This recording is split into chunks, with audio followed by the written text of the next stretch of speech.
You're listening to the oneofus.net podcast network.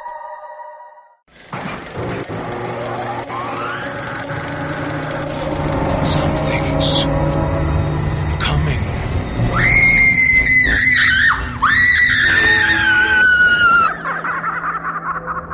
Stand by.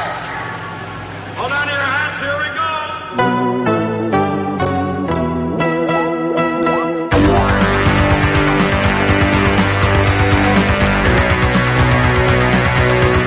Welcome to the ScreamCast episode 98. I am Sean DeRager, and I'm going to be talking to Brad Henderson in just a second. He will be reporting from Austin, Texas, talking about all the movies he's seen so far at South by Southwest. But first, we're going to jump into some news.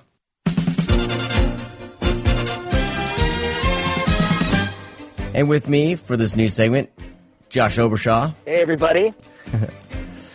All right, so it's been a pretty good little week. I think I had some good announcements last week, and I know that when we posted the show, we also I think the day before we kicked things off with the Rocktober Blood Blu-ray news. Yeah, we did. That was some pretty exciting news, considering you guys had just talked to the Sebastians about that, but now we've actually got some details. Trey Sebastian, the son of the Sebastians, is launching an Indiegogo campaign to raise money for the long-awaited sequel, Rocktober Blood 2, Billy's Revenge.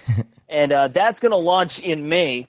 But before then, you can actually pre-order a Blu-ray of the original Rocktober Blood. And originally, this was going to be a pre-sale that includes the Blu-ray or DVD, if you like, a T-shirt, the original motion picture soundtrack, and a poster. You had two options. It was going to be signed for $100 or signed with a personal message for $200.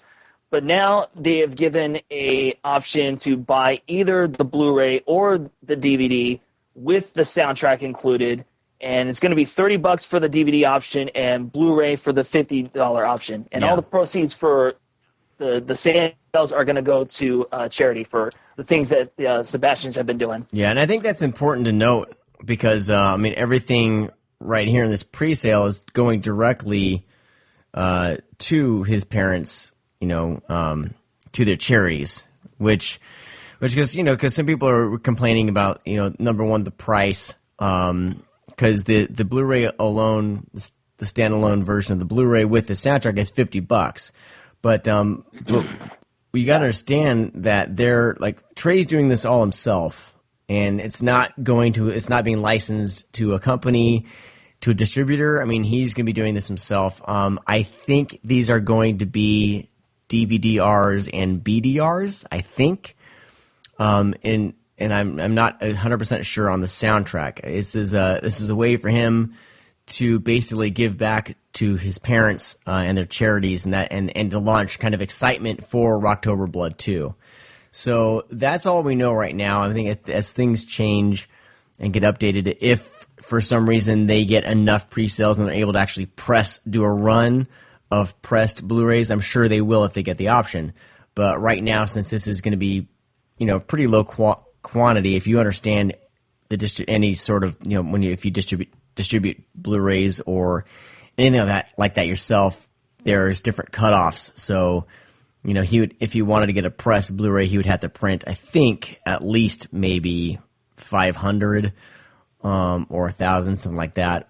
So we'll see what happens, and hopefully this paves a way to a possible distributor coming in and finding the original negatives. I think these are being remastered from a 35 millimeter print. Yes. And so it's one of those things. It's kind of a work in progress. This will be the best you'll ever be able to see Rocktober Blood, and I'm going to drop $50 on it. I'm for me, it's going to be a write-off because it's going to go to a charity. So look at it that way. And I'm excited to actually see this in a non-VHS quality, Blu-ray. So anyway, I think people need to measure their expectations a little bit. I know that when Brad posted this stuff on some forums or on some pages and on Facebook, people were quick to kind of write it off and ask if it's a BDR, and they're all concerned about that and the original elements, what elements they're using and everything. I think with a movie like this, everyone should be happy it's at least getting some sort of release for now. And you know what? If something happens and the original negatives are found and some deals is struck with the distributor, I'll pay for it again because it'll look even better. So the big draw for me, I think, is the soundtrack. So because that hasn't been released. Oh yeah, at absolutely. all. So that thing, you aren't able to find that at all either. So anyway, just look at it that way. You know, you're giving to charity. So. And you're getting shit back. Exactly. And pretty soon, they said on their website their expected shipment date is going to be April 25th. Okay. So get on that because you don't have to wait too long. Yeah. If we find out what type of Blu-rays and DVDs these are, we'll post it on the site. We'll keep updating that post as we get more information. But I think from conversations I had with Brad and what he had heard, it was going to be BDRs. So chill out, everybody.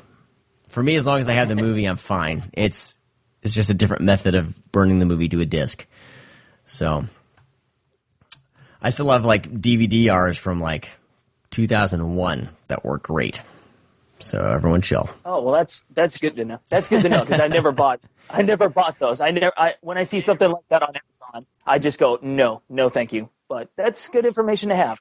Yeah, the OCD in me kind of, when I see BDR, I go, but the more that I've looked into it, talked to people, and I think Artsploitation, that company Artsploitation, their first presses were BDRs. So I got one or two movies that are BDRs, and I don't care. They look just fine. There's no problems, and I'm not even going to worry about it. So... Well, neither am I. All right. With that said, what else we got going? Did we cover everything for that? Yeah, we pretty much covered everything for that. I got a couple of more Blu-rays from 88 Films that are coming out. One's called Seven Deaths in the Cat's Eye. This is a 1973 giallo/horror film starring singer Jane Birkin. Hope I said that right. And the only information I have on that one, it's supposedly coming out in late third quarter or early fourth quarter of this year. And another one that they've got coming out is, get this, Alien 2 on Earth from 1980. I have actually never heard about this movie until I saw it on my Facebook feed. And, so it's definitely one of those Italian cash-in pseudo-sequels, unofficial sequels, if you will, just like how Lucio Fulci's Zombie was to Dawn of the Dead. This got This got a domestic release a while ago, but it's out of print. It was a company that put it out, a U.S. company put it out, and then I think the company folded or something happened. So these went out of print really quick. So if you have a region, it's probably going to be a region B, I would imagine, locked. But most likely, I'm pumped to finally find this at a decent price. Because right now you can get it for like $80, the domestic release, but because it's out of print. Yeah, I hear it's bonkers. Well, when I saw it on the Facebook page, I immediately went to YouTube and watched the trailer for it online and said, "Okay, I'm sold." So I'm looking forward to this one. And let's see. Next up, we have Frank Henenlotter's 2013 documentary, That's Sexploitation. This is coming out April 26th. And Severn Films and Something Weird Video are getting together to put this out on Blu-ray. And there's a couple of extras. I mean, there's a commentary with Henenlotter and Lisa Petrucci from Something Weird Video. There's 3.5 hours of rare loops and shorts from 5 decades of sexploitation history. And there's a trailer for the movie as well. So if you're into that kind of thing, keep your eyes out for that one. Well, next up, I got an update from Scream Factory regarding their upcoming Texas Chainsaw Massacre Part 2 Blu-ray. This one is going to be packed. Mm-hmm. So those of you that have that 2006 Gruesome Edition DVD, you can use those as coasters now because this is the one to get. Now, I'm not going to go through all of these features because a lot of them are going to be ported over from the Gruesome Edition. So I'm just going to focus on what's new because there's about 5 hours of new bonus content. But first of all, there's going to be a 2016 2K HD scan There's a new commentary with the director of photography, Richard Kouris, production designer, Carrie White, script supervisor, Laura Kouris, and prop master, Michael Sullivan. And another new feature, we got some extended outtakes from the featurette from the Gruesome Edition entitled It Runs in the Family. And it notes featuring Kit Carson and Lou Perryman, obviously because those two gentlemen are no longer with us, so that makes sense. Mm-hmm. There's a new behind-the-scenes footage compilation from Tom Savini's archives. And we've got new interviews with effects artists. This one made me laugh. This is an interview called Yuppie Meet with the actors Chris Duridas and Barry Kenyon, the two yuppies that get killed in the beginning of the movie. So that's going to be fun. A new interview with editor, I hope I'm saying this right, Elaine Jakubowicz. New interview with stuntman and Leatherface performer Bob Elmore. And a new episode of Horror's Hallowed Grounds featuring Sean Clark and a special guest. So, coupled with that and the new artwork, I say I'm going to be putting a pre-order for that one. And last but not least, today, Vinegar Syndrome announced that the pre-orders are up for their April lineup. So, and probably the one that I think a lot of people are going to gravitate towards is Dolomite, which is the classic blaxploitation film from 1975. This one has a 2K transfer. It's going to be a region-free Blu-ray, which is good. Oh, fantastic. For those of you outside the States. Two framing options. Oh, God, I'm sorry, I blanked on that. It's going to be in widescreen. But there's also going to be a full-screen feature called the Boom Mic version. Oh, nice. Okay. That's hilarious. A making-of featurette called Idolomites. Lady Reed Uncut featurette. Locations Then and Now featurette. A historical commentary track by Rudy Ray Moore biographer Mark Jason Murray. A trailer. The trailer for the movie, of course. But there's also the Human trailer. The Human Tornado trailer. I can't talk this evening. It happens to me every week. Let me backtrack that a little bit. You get a trailer for Dolomite, but you also get a trailer for the Human Tornado. Oh, okay. Clear that up. Awesome. You get the original cover art by Jay Shaw, and it's going to have a reversible cover art and English subtitles. And the other movies that they're going to be in the package, as we all know, Vinegar Syndrome, they're a little bit naughty, such as Trashy Lady, starring Ginger Lynn. There's a bunch of features on that. This one is interesting. The Storefront Theater Collection, Volume 1. This is a DVD. It's not a Blu-ray. But this is going to be a collection which celebrates both the strange and often homegrown productions that played in many theaters of the 70s. The special 3-disc set is uniquely packaged in 100% recycled cardstock and features a heavy-duty slipcase. Now, these are all low-budget, 16mm mom-and-pop productions that played in these small mini theaters called storefront theaters. They're basically converted retail space. They just took everything out, bolted some chairs in, get a couple of projectors, and there's your theater. So there's a total of 12 films and 2 bonus shorts. Wow. So, yeah. And all of this is coming out in late April. Very cool. So that's all. So that's all the news I have for this week, Sean. All right, Josh. Thank you very much for the update. Not a problem. And hopefully we'll see you guys again next week. Hell yes. All right, we are going to jump in to Austin, Texas, and talk to Brad right after this.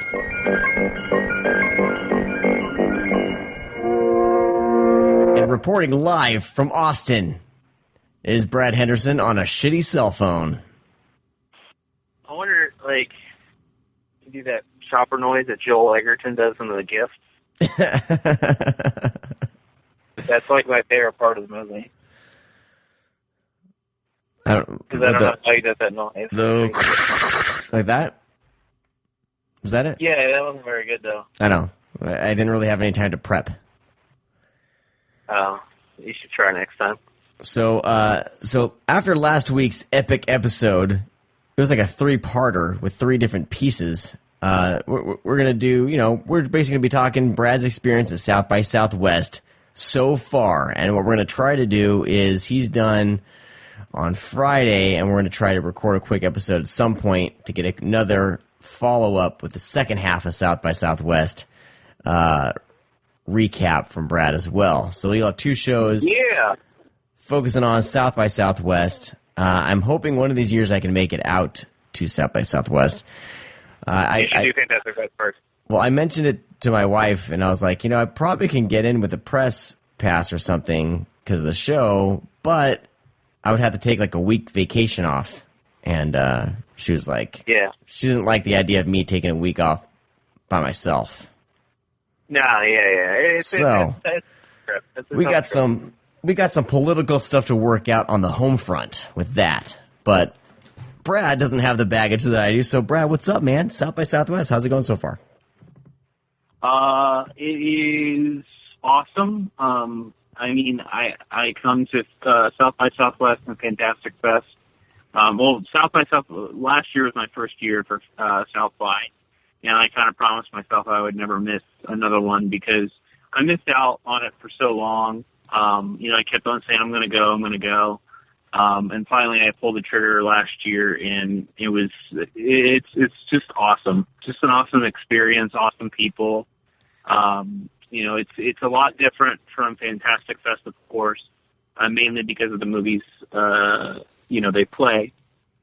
But, it's just a very laid back, atmosphere. It can get a little hectic at times, depending on the venues that you're going, because Fantastic Fest, there's one, sometimes 2 venues, bigger venues at the Paramount that seats I think it's 1,300 people, for bigger films there. But for most part, Fantastic Fest just stays at South Lamar, the Alamo Draft House. South by, there's plucking 8 theaters that are playing movies all the time. So it's kind of tougher to get from one movie to the other. I mostly just stay at the Draft House because everything mostly will play unless it's a big premiere. So, but all in all, man, it's just a great experience. It's a great festival. You meet new people every day. Yeah, it's awesome. Cool. Yeah, I would definitely like to go. And so there's been what movies have been premiering? I know that what was that? The Travis Stevens produced film. Teenage Cocktail. Teenage Cocktail. Yeah, there's a lot of U.S. premieres here. There's some world premieres. Like Hardcore Henry had its U.S. premiere last night. Played over at TIFF. Earlier. Was it when is TIFF? I don't even remember. Well, anyways, it played at Toronto. But we actually got to see a cut that had more violence and more gore. So that was an experience. But what was your question? No, you answered it. So do you want to go? Do you want to go through the films you've seen? Yeah. I'll do a kind of a rundown of everything that I've seen because I can speak on behalf of everything. Okay, cool. Because a lot of these films, like the bigger films, are going to get released. They already have distribution, and there's some. There's films that I saw last year that are just now getting released on VOD. So, it's one of those things that you got to constantly remind people. One of my favorite films of the last year was Lamb, and that just hit VOD recently. It's a drama with Ross Partridge, who wrote and directed the film. He befriends a little girl that's going through some hard times, and it's just a really, very odd story. But it's a beautiful film. But that just now, got U.S. distribution. We talked about He Never Died a couple weeks ago. I saw that at South by Southwest last year. So, but for right now, the very first film I saw was a documentary called The Slippers. It is a doc about the notorious. I'm saying notorious because it's a negative connotation, but the infamous, is that negative too? Not necessarily. Well, anyways, it's about the fucking ruby slippers that Dorothy wears. Kind of the story behind that, of the one pair that's stolen, kind of the pair that's in the Smithsonian, kind of where all those pairs come from. But it's literally, you can look up a Wikipedia page and get all the information. There's not really anything special to the doc that I thought. It's just, kind of basic and just kind of there, more or less relatively boring for the most part. I was expecting a little bit more from that. A little bit more comprehensive. What was the name of it? It's called The Slippers. Oh, okay. Yeah, so I mean, you get to meet the unique individuals that have purchased these slippers anywhere between $15,000 and like $2 million. So I mean, that's a little interesting in itself. Like I said, it's nothing much that you can just pick up, Wikipedia page and learn about the slippers that have existed since 1938 or something like that. Yeah. So, I mean, it's interesting to see the individuals. A lot of them are still alive that have, bought the slippers and then sold them. Kind of like the only interesting thing I would say about the doc that I truly found interesting was kind of how the people want the slippers and then they're so quick to get rid of them because of what comes with them. Everybody hassling you to want to see them or bring them to an expo or a convention or a museum. So there's a lot actually going on. You just don't buy the slippers and have them in your house. You have to, deny and take phone calls. It's like it's a job. Do you if you would buy something like that, do you have to register it, or did people just track everyone down? Like when you buy something like that, are you registered as owning, I'm not 100% sure because everybody that owns the slippers, ever since because this is kind of what, and now it's going to sound interesting. I'm going to talk people into it. When I get to the next. Well, anyways, what happened is that, the slippers were put in storage basically after the film because after the 30s and the 40s and 50s, all the props and everything were put on the Warner Brothers backlot. No one, or MGM backlot. No one cared. They just stored all the furniture, all the costumes into these, big warehouses and just this backlot they had. So whenever the studio was bought out, they liquidated everything. They just threw everything in the trash.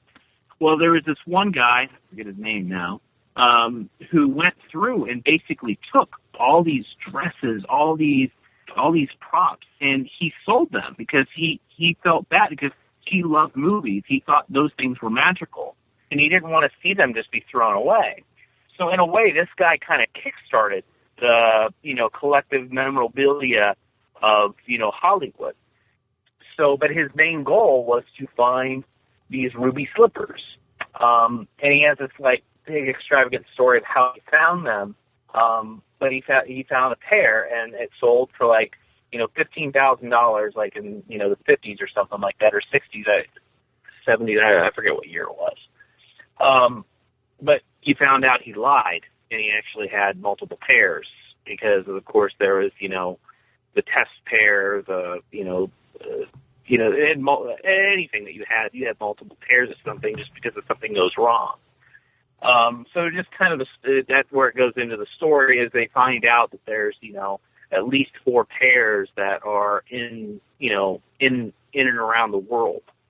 So anyways, about how the Smithsonian got a pair, this lady who was, she obtained a pair in the 50s and she had it and then she heard about the pair selling for so much and she was like, wait a second, I thought I had the only pair.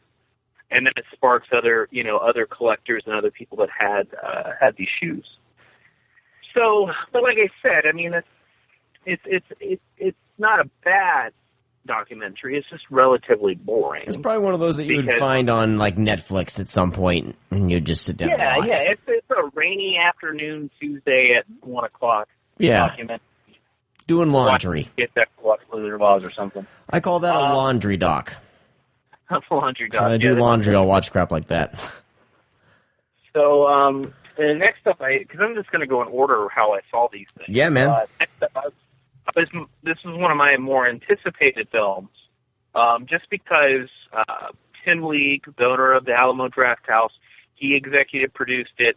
Ant Timpson, who produced Turbo Kid, he produced ABCs of Death, and then Elijah Wood and his company Spectrovision produced this film. It's called The Greasy Strangler.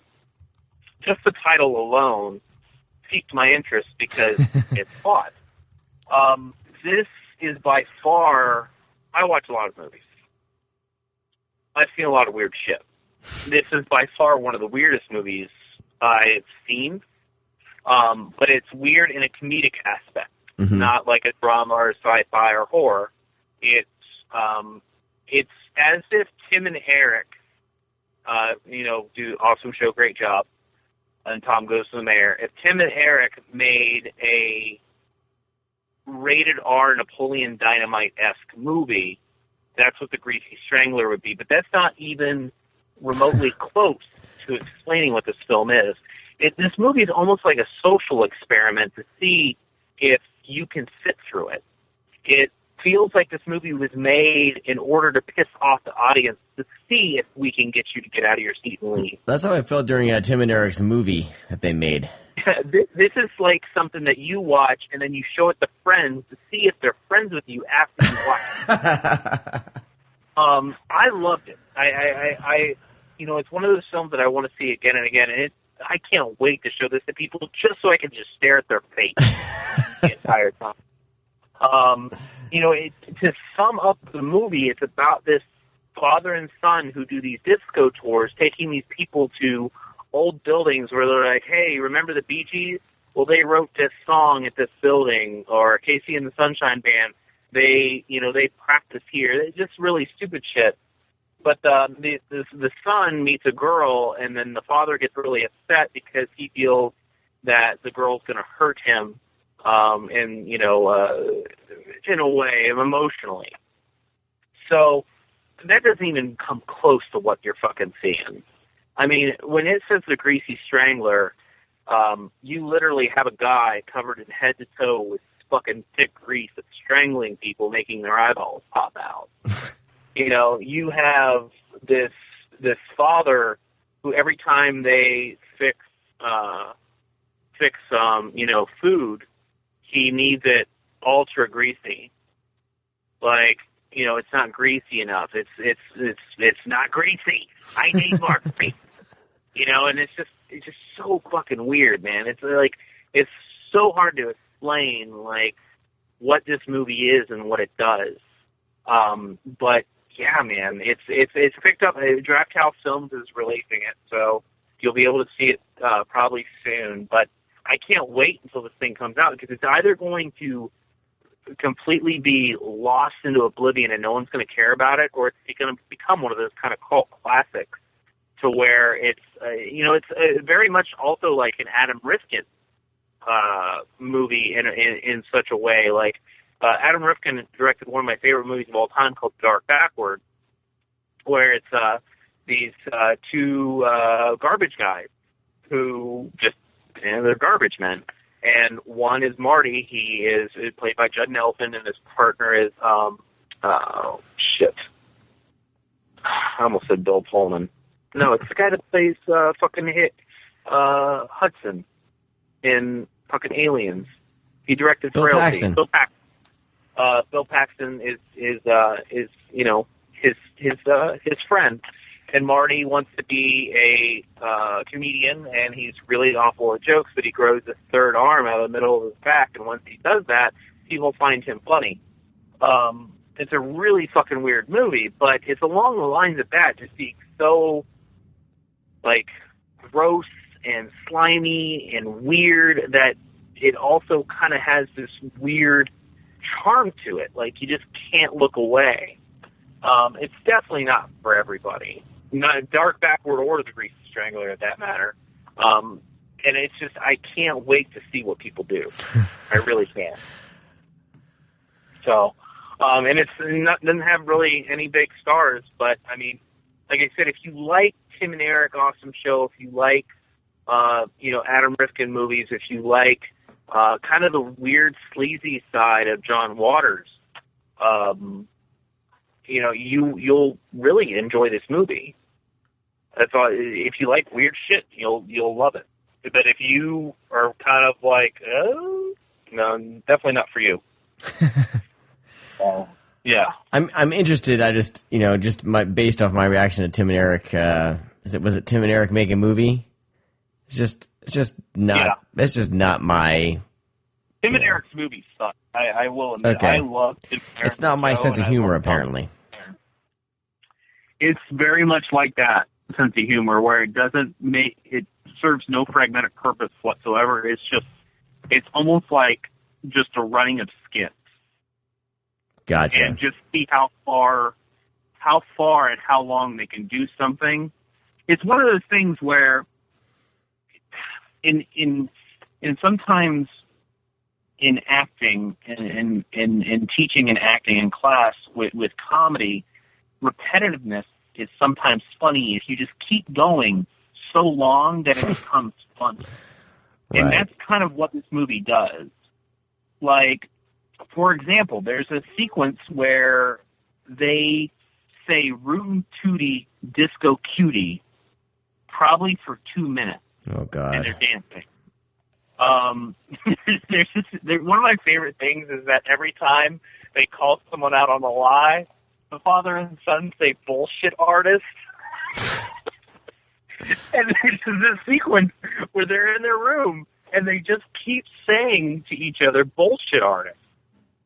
And it goes on for fucking ever. And you just can't help but fucking just start cracking up.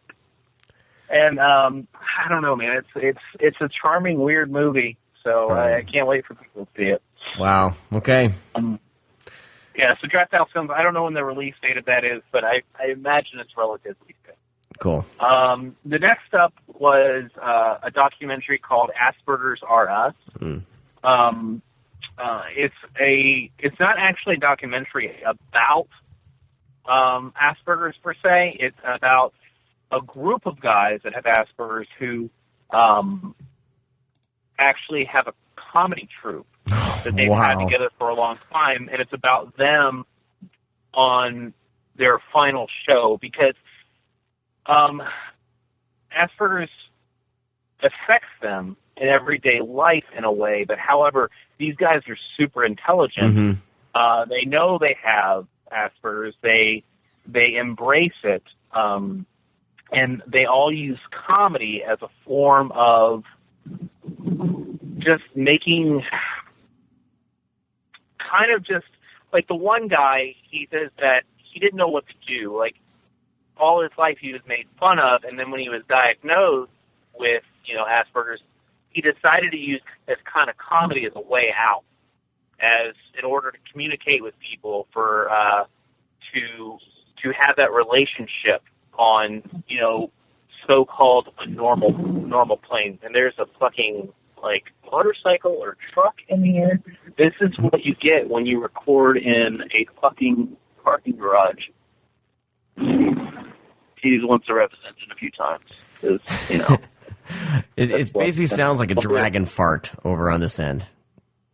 But it's not exploitive at all. It doesn't go down the route of that. It's very sweet about these four guys who basically met at summer camp when they were little, and they all used comedy as a way to relate to people or, just make people laugh because, they wanted to beat it.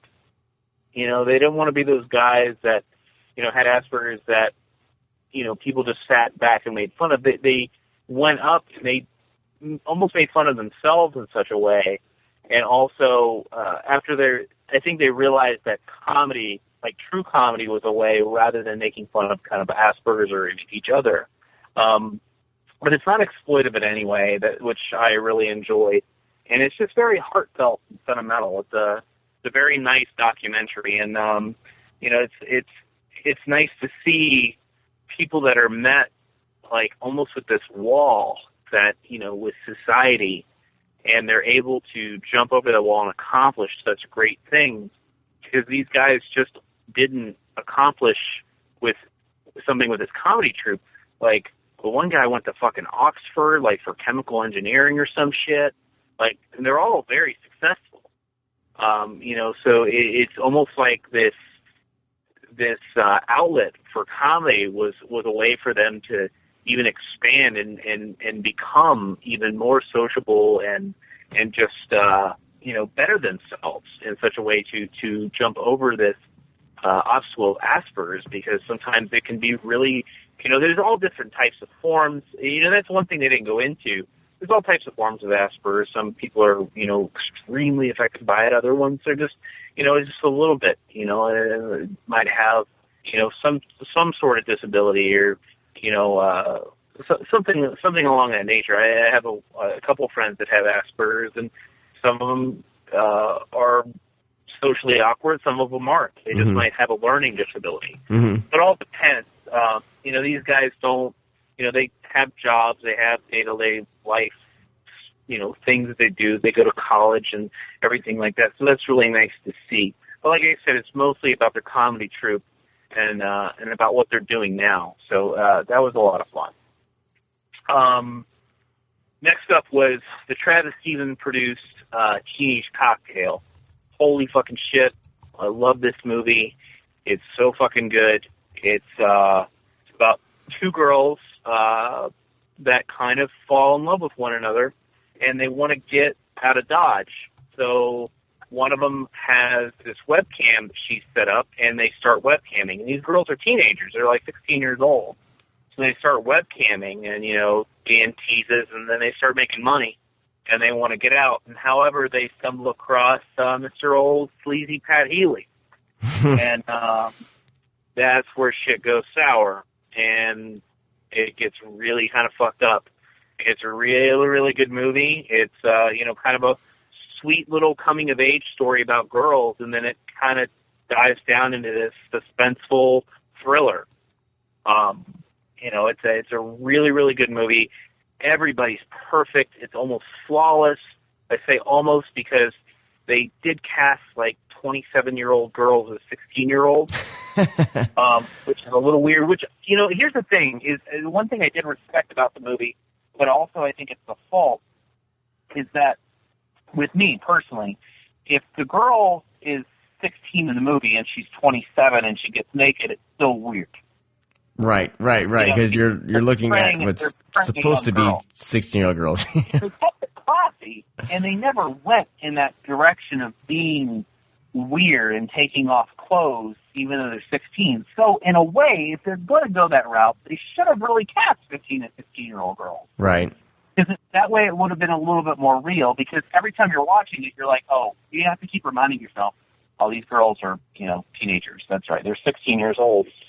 But, this is the, girl, one of the girls from Starry Eyes and, South Bend. Yeah. But other than that, that's my only complaint with the film. But I think, it's a very solid script. Best chemistry with these two girls. So fucking good. Pat Healy is such a dirtbag when he wants to be. Truly, I personally love this movie, and it's definitely one of my favorites of the festival. And who's the director? John Carcietta? Yeah, I think it's a first-timer. Mm-hmm. So, just another Travis Stevens produced movie that is fucking great. The guy's on a roll. He really knows how to bring in the right people, that's for sure. Yeah, like he said on the previous, he's been on a couple shows, is that he wants to make movies with friends. There's like a trust thing there. He's making movies with friends, so I think, it's a lot. It feels like a family. I think that's why the chemistry is so good on these films, is because everybody's comfortable. They're not talking with a major studio or a producer that comes and goes or makes calls to make sure everything's going okay. Travis Stevens is always there 100% during filming, whether it's getting donuts or, helping spray blood on somebody. Yeah. So I think that's why his movies, everything he touches is gold in a way, because he can bring those people together as a family. And he's definitely one person that, no matter what the film is, I'm going to watch it 100% because of that reason. Yeah. Agreed. Next up, this comes out Friday. It's Jeff Nichols' new movie called Midnight Special. It's an original sci-fi story. The soundtrack's out now. It came out on Friday. Huh? The soundtrack dropped on Friday. I saw that when I was browsing through my Really iTunes. good. Very, very synthy and 80s style. Jeff Nichols did a movie called Take Shelter. He did a movie called Shotgun Stories. Did a movie called Mud. Mud's one of my favorite. It's one of my favorite movies of that year. I guess it was 2014 or 13. It came out.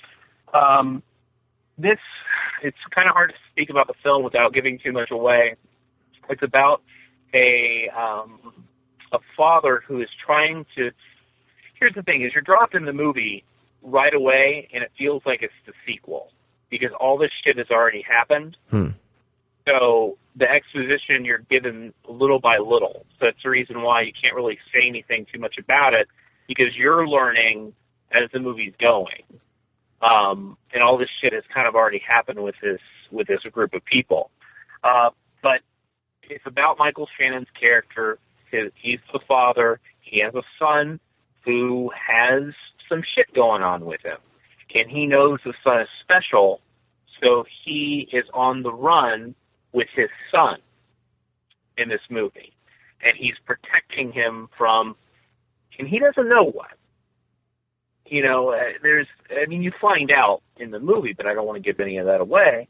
But it's a very unique story. It's definitely something I want to watch again because when a movie starts and it feels like it's half over already, I don't think you're that quick to pick up on subtle hints.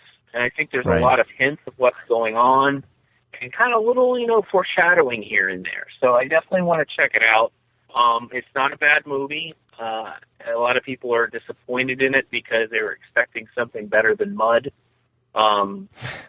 Personally, I didn't think it was great. I think it's Jeff Nichols' weakest movie, but I definitely want to give it, a couple more tries because I think it is something special. Yeah, I don't understand why people go in with high expectations like that. I try to curb all my expectations. Yeah, I guess it's taken me a while to learn how to do that, I guess, but. Well, I saw, I heard about the film, but when I first got into Austin, I had a lot of time to kill, so I went with some friends to go see Deadpool, which I'm going to talk about in a second anyway. And the trailer for Midnight Special was there. And I wanted to see Midnight Special, but that trailer, I was like, fuck yeah, clear my fucking schedule, I'm going to go see Midnight Special. So I actually didn't have any really expectations of the trailer. I don't look at a director. I mean, I anticipate the director's next movie, but I don't ever think it's going to be better. I just want to see a fucking good movie. I don't expect it to ever be better and better and better and better. It's not going to happen. It's unrealistic. Right. Cool, man. I fucking hate comic books. What? No, I was going to say, Midnight Special sounds like one of those, there's been movies like that I've watched, and, the second and the third viewings have been progressively better. Yeah, sometimes that can happen, but it's definitely one of those movies. And I think that's kind of what everybody's general consensus is, too, is that they want to see it again. Okay. They feel they didn't absorb everything, because everything's kind of thrown at you one second after the other, and a lot of it sticks and some of it doesn't. Cool. Okay. So everybody go fucking go see Deadpool, because I know that a lot of people have, but I don't really care for comic book movies all that much. And this fucking movie is great. It's really fucking funny. It's really raunchy. It's got a little sentimental side to it. Ryan Reynolds is great.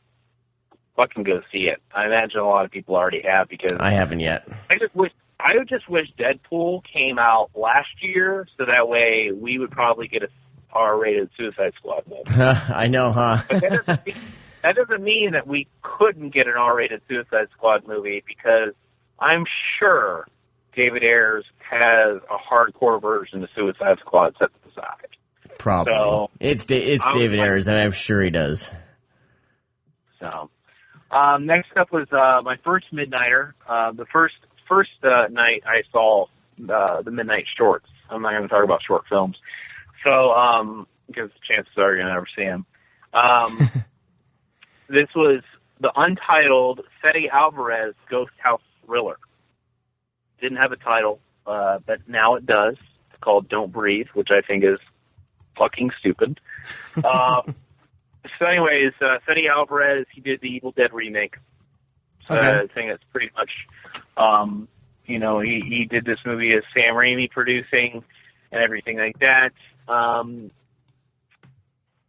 It has Stephen Lang in it. He's kind of the, that's the thing, is there's not much about the film. It comes out August, so it's going to be a while.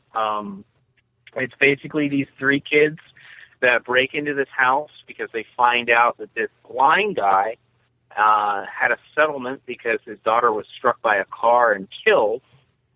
So he has this nice little nest egg in his house, so these kids decide to go rob a blind guy.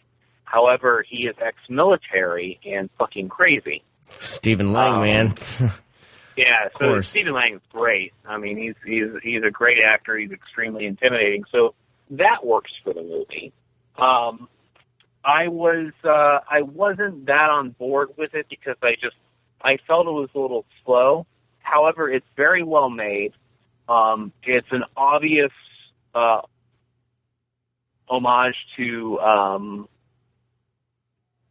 People Under the Stairs. It's almost every little bit. It's a little borrowing from People Under the Stairs. Almost every sequence is borrowing from People Under the Stairs. But anyways, it's not a bad movie. It's just a lot of people love it.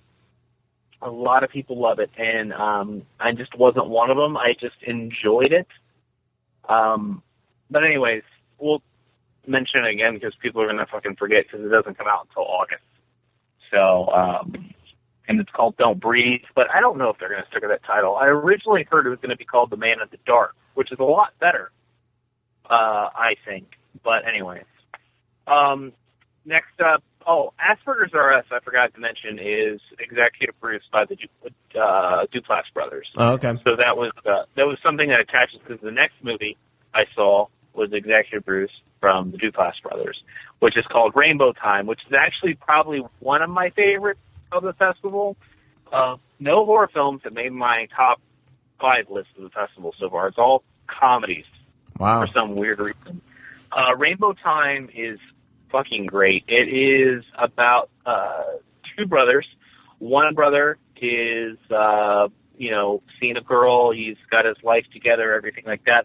The other brother, at birth, was strangled in the womb by an umbilical cord. So he, lost air to his brain. He has some developmental issues. He's special, in a way, is what they say. So he lives at home with his dad, and he's kind of interfering with this, it's a comedy. He's like super horny all the time. He, he kind of gets into the relationship to these, really thinks his brother's girlfriend's really hot and wants to see her naked and, wants to touch her and stuff like that. And it's just, it's really risque at times. It's a little dirty, but all in all, it's a very fun, heartfelt family movie. Don't go see it with the family. But it's just grown-up family movie. Yeah, it's a grown-up family movie. It's just a really feel good. Like, while watching it, you're laughing, and the obstacles they hit, you just you can kind of relate to it just because it's so. It's the Duplass brothers. It's all mumblecore. These films, nothing crazy happens. It's just all those films are very relatable of everyday life.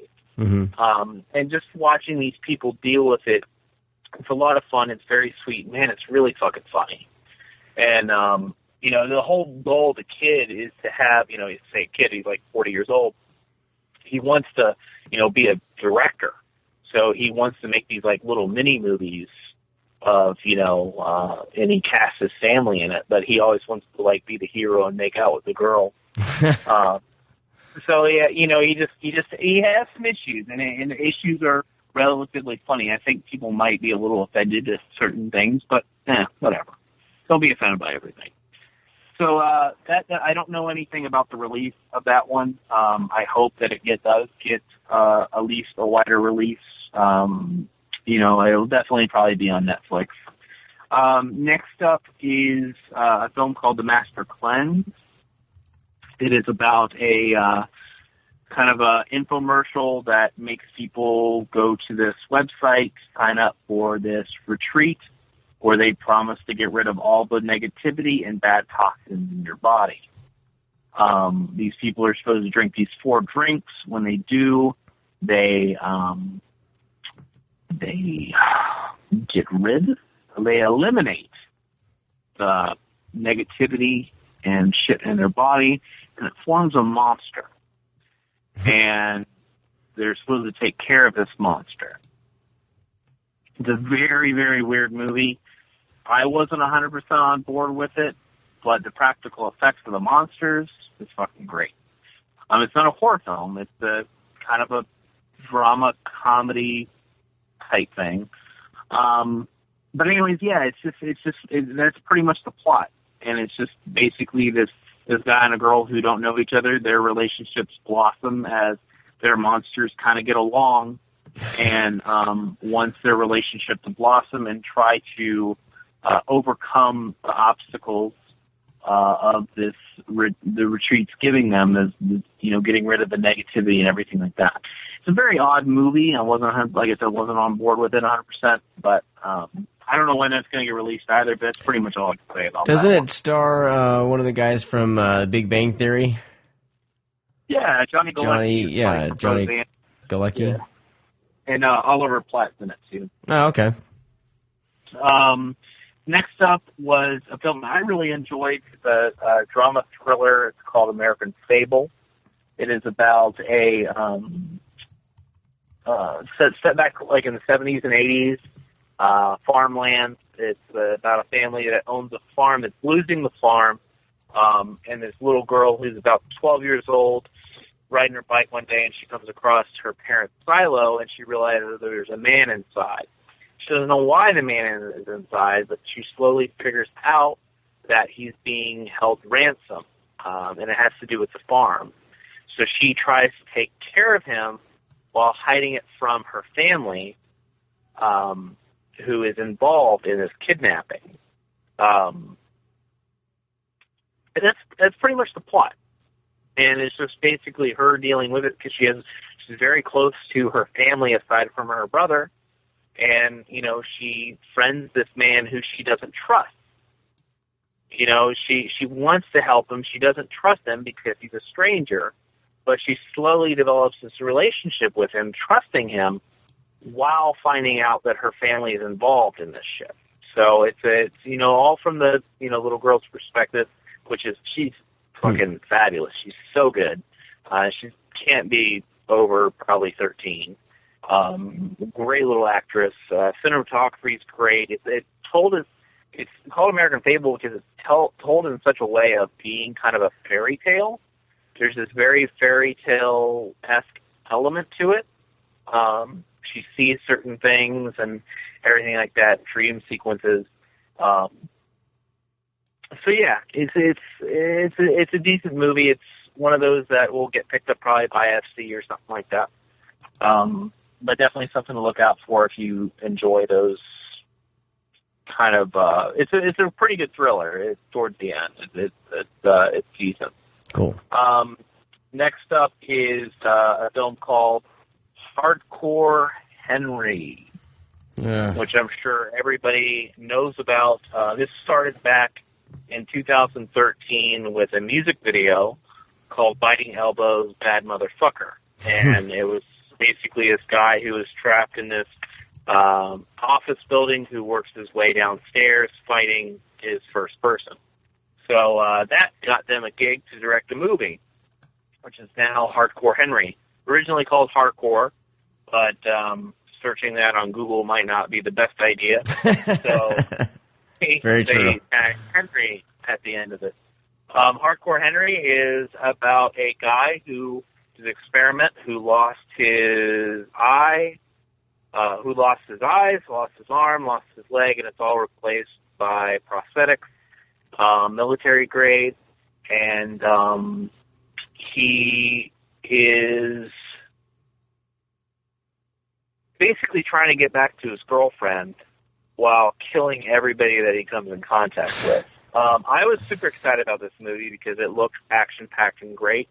And I was mouthing off to Sean about it's going to be the best action movie in the world. The action is great, but man, they had something special. And I feel, I don't want to say fucked up, but I feel that they kind of messed up a little bit. They went so hardcore with this, they went so far with this movie. Like, this movie is incredibly hard to make. You know, yeah, I'd imagine. It's 100% first person, and it's pretty much all practical. And they didn't put a fucking story in the movie. It's just 1 hour and a half long action reel. It's like watching somebody play a video game. It's exactly like that.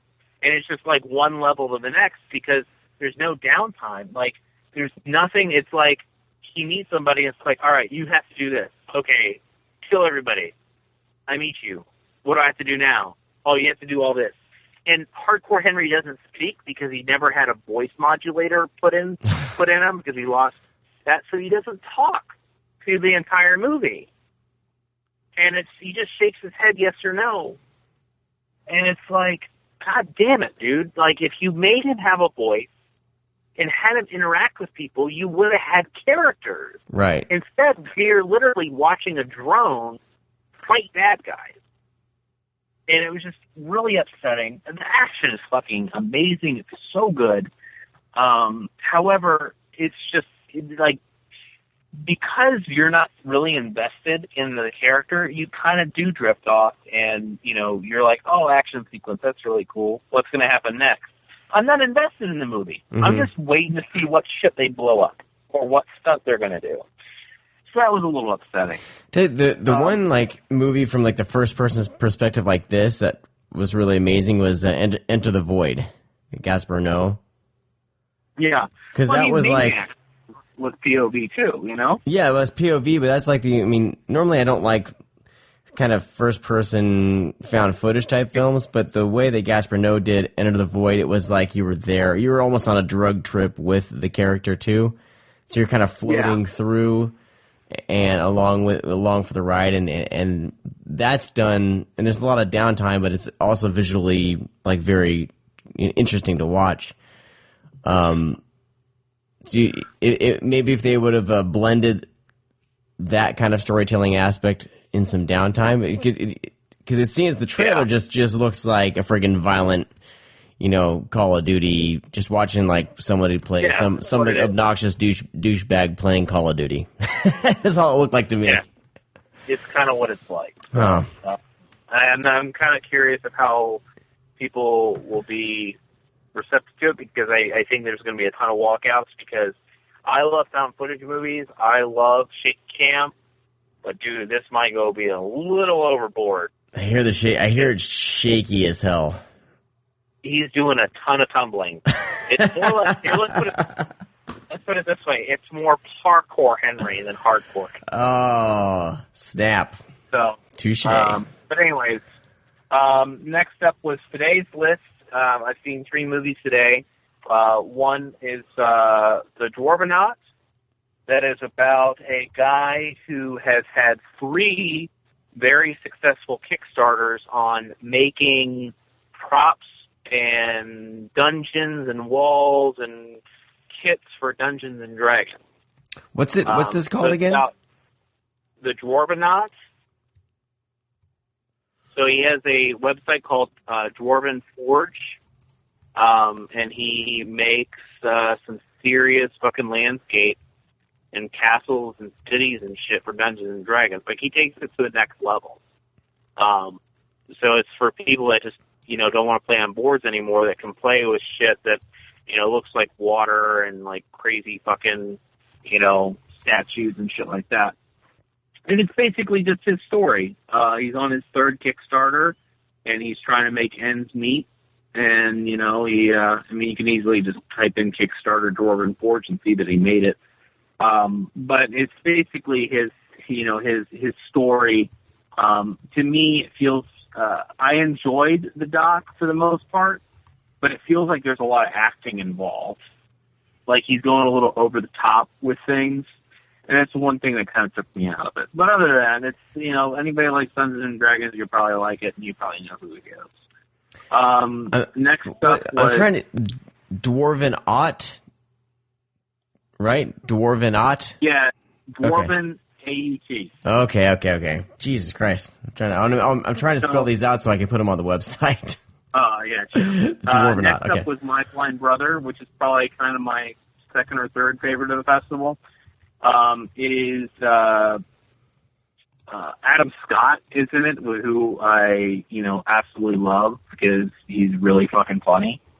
And then it's got, I think she's one of the cutest girls in the world. Jenny Slate is in it. It's basically this brother who takes care of his blind brother. In the sense of his blind brother likes to do marathons, likes to be very active, so he's kind of his handler. You know, he helps him do his runs and stuff like that, guides him. So he's always kind of in his brother's shadow, and he meets this girl one night, and, you know, they get drunk, and they fool around, and she's kind of going through some hard times, and she goes, you know, this is a mistake. I just need to help people. I can't do this right now. Bye.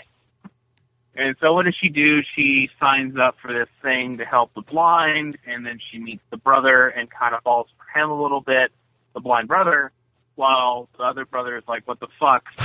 And so it's basically, you know, it's a comedy, and all these people have fucked up lives, you know, and it's just them dealing with it. It's very, very cute, very funny. Jenny Slate is always perfect. If you haven't seen Obvious Child, you're missing out. But anyways, yeah, she's so fucking adorable. And Adam Scott is just, he's fucking, like, he is comedy to me. He's so good. Adam Scott is perfect.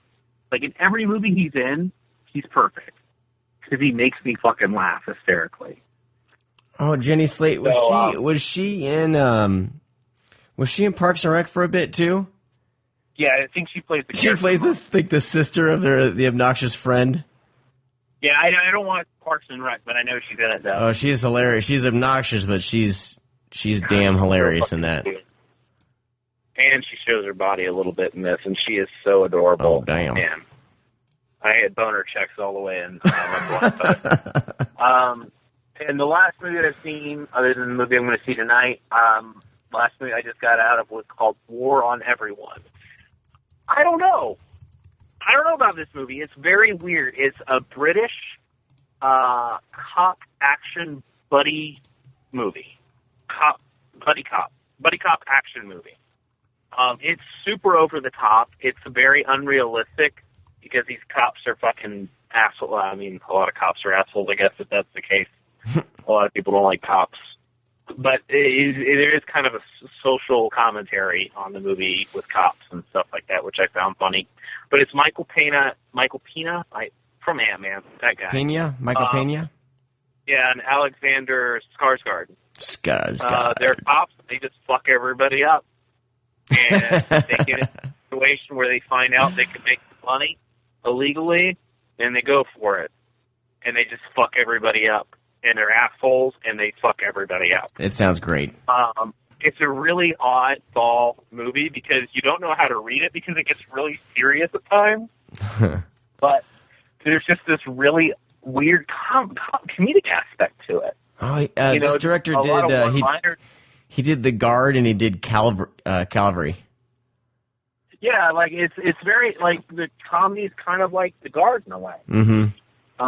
But yeah, it's an oddball movie. I think people will dig it. Because I did. It was very jarring because I didn't know how to read it at first. Because I'm like, am I supposed to like these guys? Because I really don't.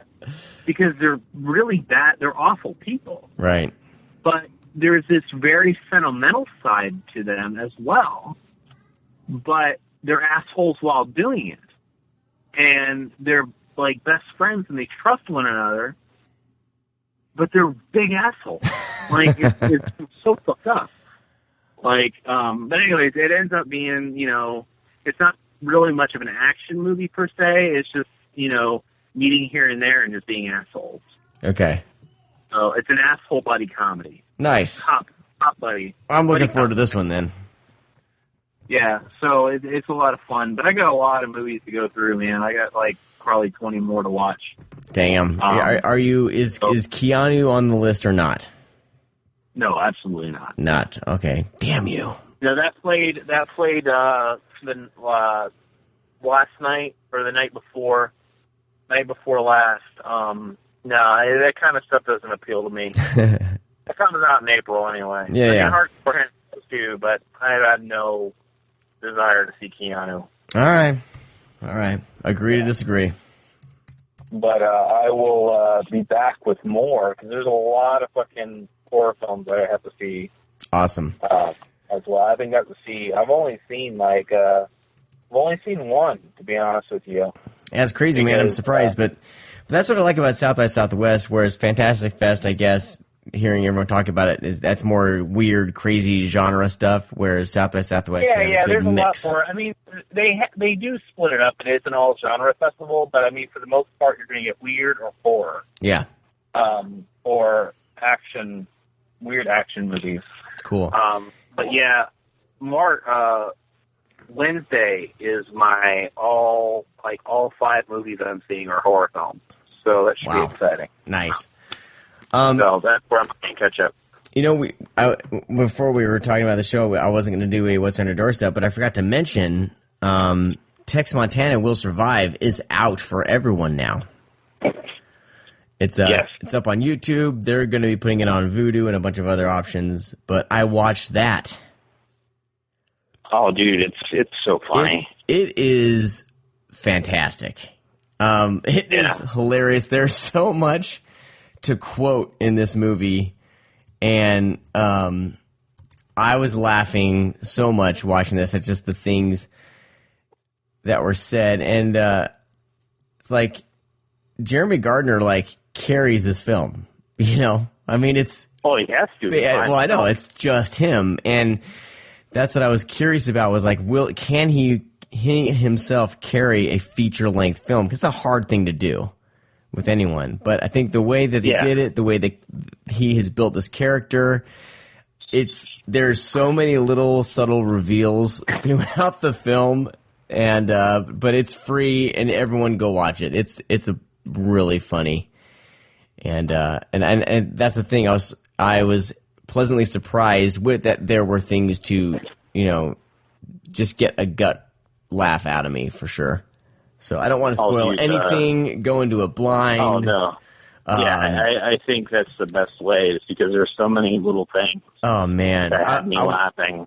I can't wait to watch it again, and that's the beautiful thing. Those of you who contributed to the Kickstarter. I mean, this movie is.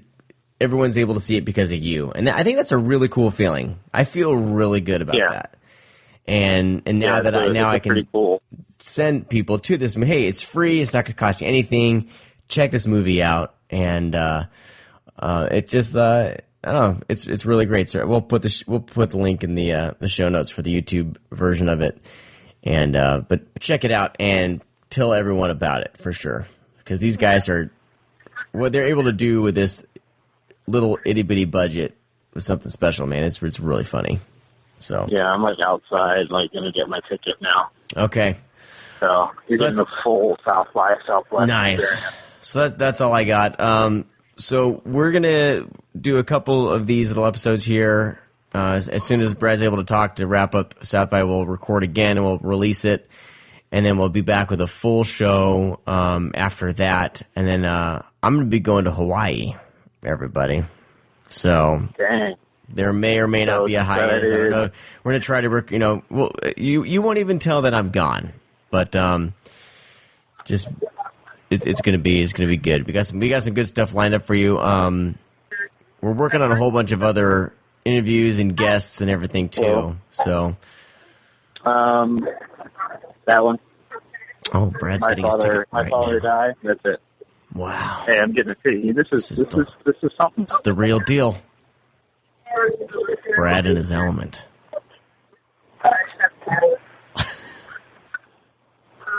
Apparently, there's only 5 tickets given out, so I don't know what to expect now. Nice. Starts in 40 minutes, and then I only grabbed the first. It's number 5. It's not a good sign at all. But anyways, yeah, I just got my ticket. Good There's stuff. the full effect. It's super easy. Just walk up and you scan your badge, and you get a ticket, and you stand around, and you wait. Wait for Good them to times. call you. So. Hey, It's I suggest everybody do it. I mean, it's tough. I mean, badges are expensive. They're about $750 for a film badge. But I mean, if you can afford it, and you got to take into consideration, you got a place to stay, you have to do that. You have food, so it can be relatively expensive. But if you have the money and you're able to take the time off from work, and you can do it comfortably, and you like movies. It's one hell of a festival, man. It's so fucking good. So, definitely people need to look into it. cool. One of these years I'll get out there.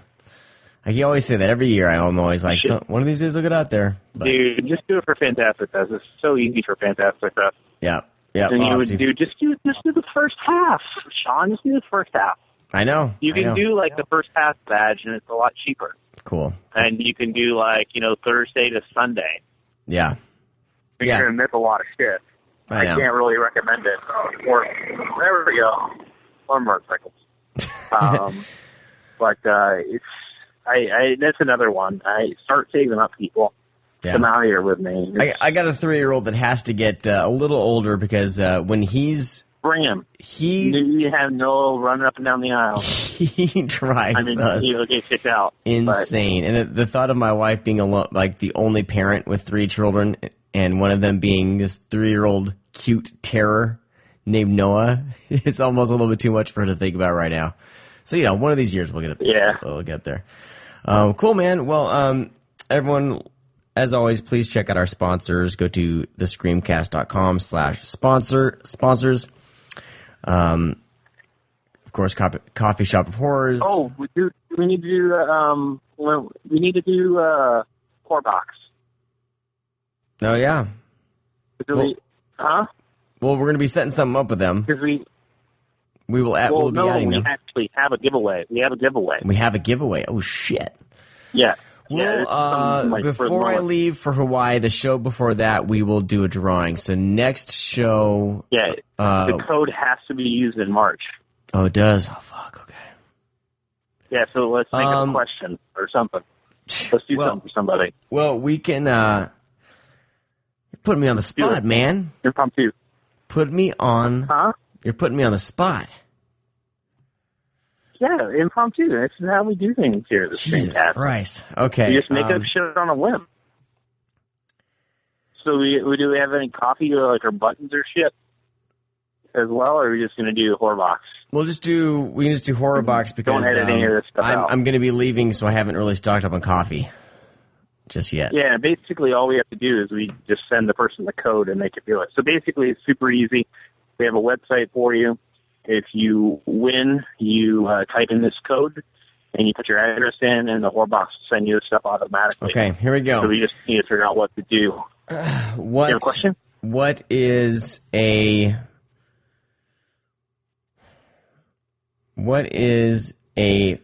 film that you discovered at a film festival or film event or screening that you knew nothing about going in?